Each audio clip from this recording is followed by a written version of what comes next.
Look, that's quite impressive. तुम्हें पता है कि we just had like 50% of bumper to bumper traffic and 50% was highway. उस पे है ना मस्त माइलेज।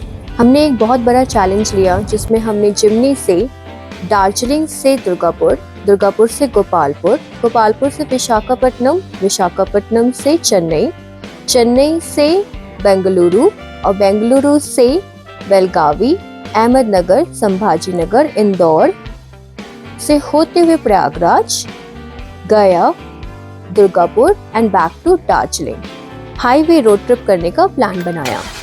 ये टोटल डिस्टेंस 6,898 किलोमीटर्स है।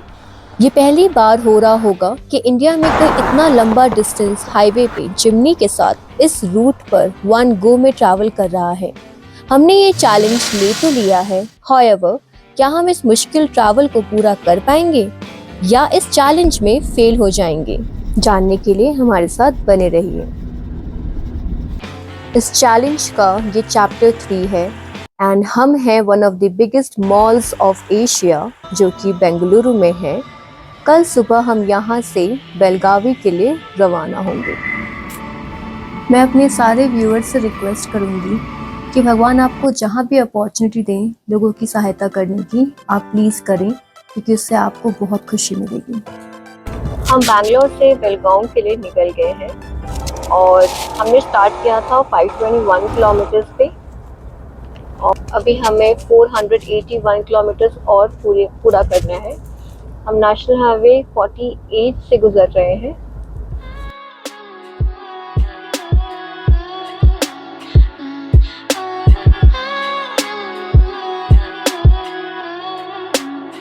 इस ट्रिप के फर्स्ट डे पे हमने टैंक टू टैंक माइलेज लिया था on highway and we got around 15.69 का mileage on highway which was a good one, but वो वीडियो डिलीट हो गई। So today we're gonna redo it and for that आज भी हम full load पे हैं।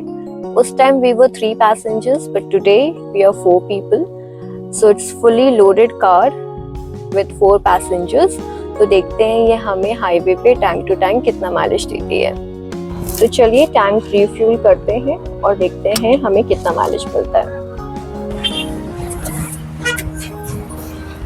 Time for the first refuel.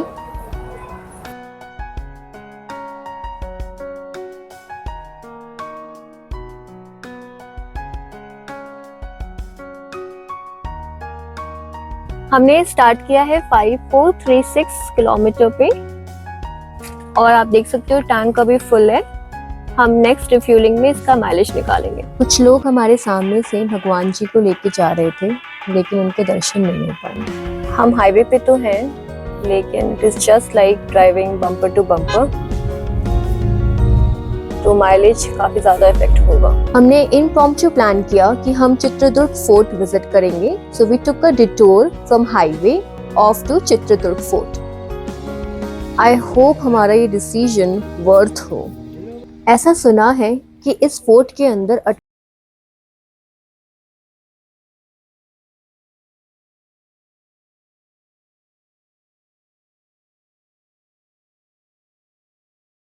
बनवासी के कदम्बों में समकालीन है। वर्तमान में इस किले का निर्माण होयसल 11वीं। आशा करते हैं कि भगवान जी के दर्शन हो जाएं।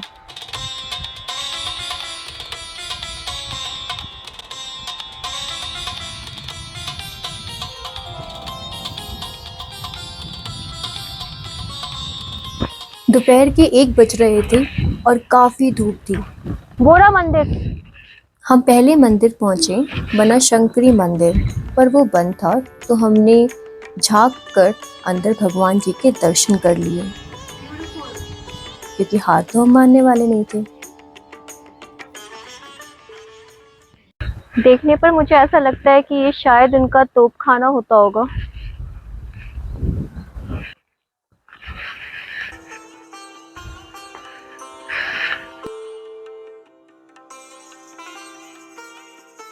अंदर चलकर हम एक नेचुरल गुफा में पहुंचे जहां शायद वो अपना असला और बारूद रखते होंगे।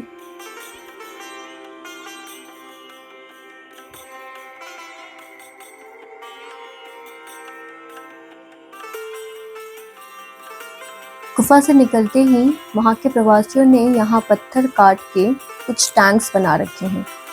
शायद वो यहाँ पर बारिश का पानी या तेल जमा करते होंगे।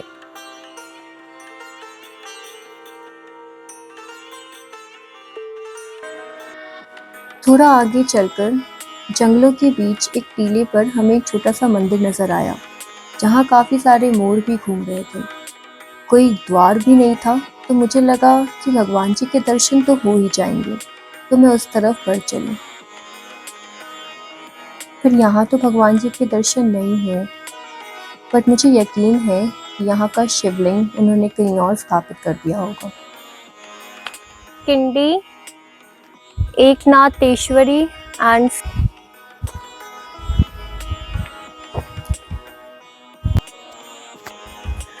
this looks like their check-in point, the main entrance.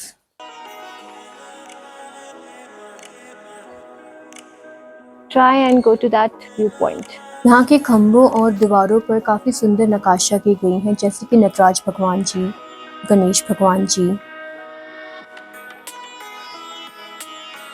वानर, गजराज, आदमी से भिड़ता हुआ शेर, घोड़े पे सवार क्षत्रिय इत्यादि।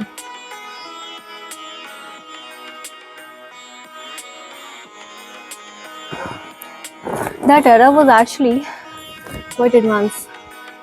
You take a photo of that place. इस किले के सबसे ऊंचे स्थान के आसपास हमें एक मंदिर नजर आया, जो कि गणेश भगवान जी का मंदिर था। द्वार खुले हुए थे, तो हमें गणेश भगवान जी के दर्शन हो गए। अब सब कुछ अच्छा ही होगा।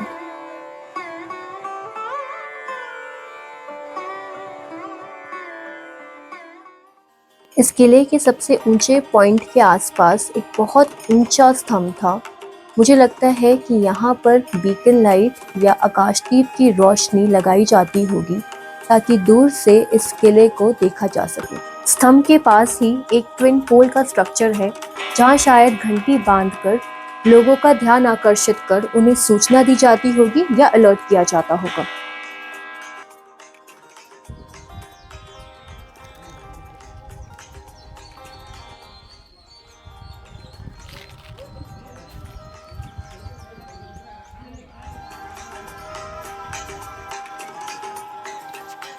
ध्यान करके हम एकनाथेश्वरी भगवान जी के दर्शन करने के लिए निकले, लेकिन सिर्फ द्वारपाल के ही दर्शन हो पाए। यहाँ से किले के आसपास के गांव और किले का फैलाव बहुत साफ नजर आता है।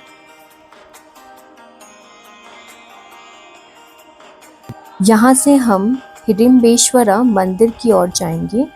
ऐसा माना जाता है कि महाभारत के काल में हिडिंबा और भीम यहीं रहा करते थे और उनका सुपुत्र घटोत्कच भी यहीं पैदा हुआ था। अब हम इस किले के सबसे ऊंचे स्थान वैंटेज पॉइंट पे हैं। इस वैंटेज पॉइंट का निर्माण कुछ इस तरह से किया गया है कि इस वैंटेज पॉइंट से युद्ध के दौरान आप पूरे किले का कमान संभाल सकते हो और इसके आसपास के इलाकों पर भी हावी रह सकते हो।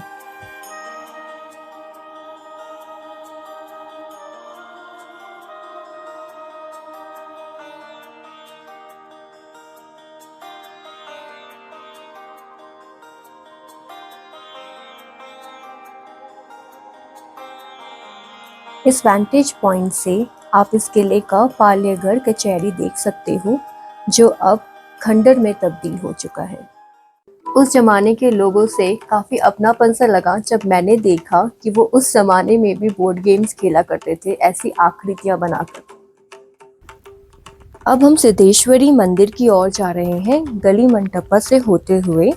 उस काल में गली मंटप इसलिए बनाए जाते थे ताकि अगर कभी भगवान जी की मूर्ति को एक मंदिर से दूसरे मंदिर में स्थापित करना पड़े और बीच में कहीं रुकने की ज़रूरत पड़े, तो भगवान जी की मूर्ति को नीचे न रखा जाए।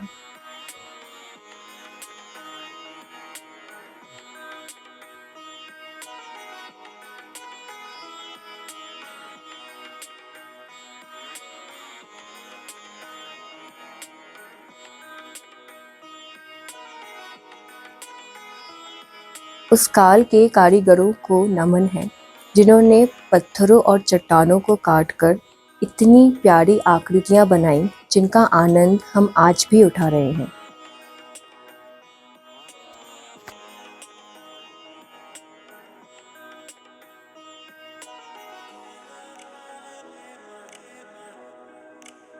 अब हम सिद्धेश्वरी मंदिर के आंगन में प्रवेश करने जा रहे हैं।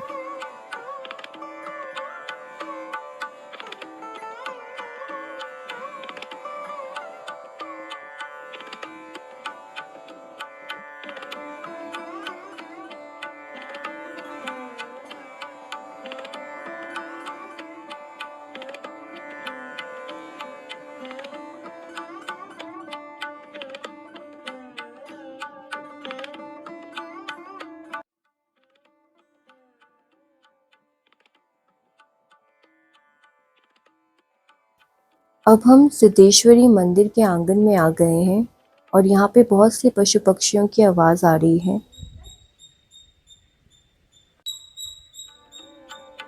इस भक्ति के माहौल में प्रकृति का ये अनुदान मन को बहुत सुकून दे रहा है। हम बहुत भाग्यशाली हैं कि हमें सिद्धेश्वर भगवान जी के दर्शन करने को मिले और साथ ही साथ हम आपको भी भगवान जी के दर्शन करवा रहे हैं, क्योंकि यहाँ पर फोटोग्राफी और वीडियोग्राफी रिस्ट्रिक्टेड है। तो पुजारी जी ने हमें स्पेशल परमिशन दी कि हम यहाँ पे वीडियो बना सकें और आप सभी को भगवान जी के दर्शन करवा सकें।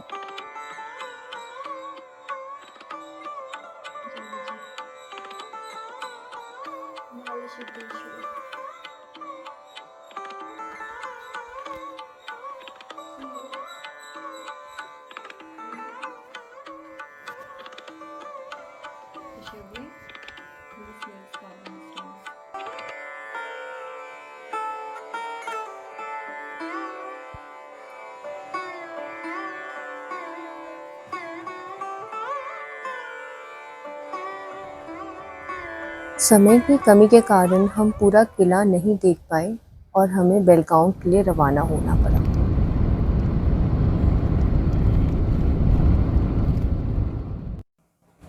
अब हम रुके हैं अपने सेकंड रिफ्यूलिंग के लिए। कोशिश तो की थी हमने कि हम आपको हाईवे पे इसका माइलेज बताएंगे, but it was 70% bumper to bumper and 30% highway. So let's calculate कि उसमें हमें कितना माइलेज मिला है।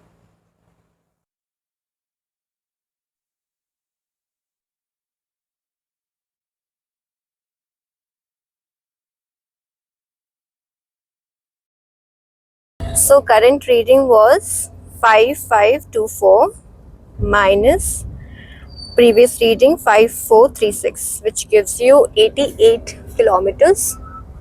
So we traveled 88 kilometers और अभी हमने फ्यूल भराया 5.36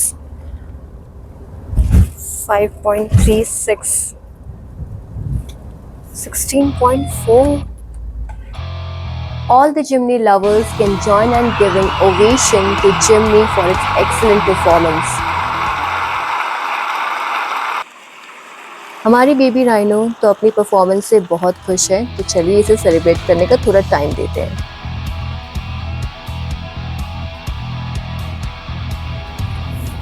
Look, that's quite impressive. तुम्हें पता है कि we just had like 50% of bumper to bumper traffic and 50% was highway. सच में है ना मस्त mileage. And that's how this trip ended on a good note. हम इस वीडियो का क्रेडिट अपने एस्टीम व्यूअर शिवम अंटिल को देना चाहते हैं, जिन्होंने इस वीडियो को इंस्पायर किया। चित्रदुर्ग का विजिट उनके ओबावा जी और उनकी बहादुरी की गाथा को याद किए बिना पूरा नहीं हो सकता। जब 18वीं शताब्दी में चित्रदुर्ग और चित्रदुर्ग किला बहुत ही मशहूर शासक मडगरी नायका के शासन में था, तब हैदर अली की सेना ने चित्रदुर्ग किले पर चढ़ाई करने की कोशिश की थी। दोपहर का समय था और हैदर अली की सेना एक छोटे से क्रैक और गुफा से घुसना चाहती थी। तब ओनके ओबावा जी ने अपने ओनके या वुडन पेसल का इस्तेमाल करके हैदर अली की सेना को एक एक कर मार गिराया जब तक चित्रदुर्ग के नायकस अलर्ट नहीं हुए और हैदर अली की सेना को इस चढ़ाई की कोशिश में विफल कर दिया। आज भी हमारे कर्नाटका स्टेट में ओबावा जी को प्राइड ऑफ कर्नाटका कहा जाता है और उन्हें एक वॉरियर का दर्जा भी दिया गया है। उनके ओबावा जी की बहादुरी को हमारा शत शत प्रणाम है और अगली बार जब भी हम चित्रदुर्ग जाएंगे तो सबसे पहले ओबावाना किंडी विजिट करेंगे।